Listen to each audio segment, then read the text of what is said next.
सही नून रोटी खाके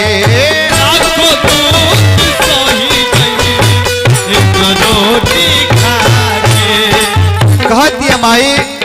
आयल जब पारी हमार दूधवा के कर्ज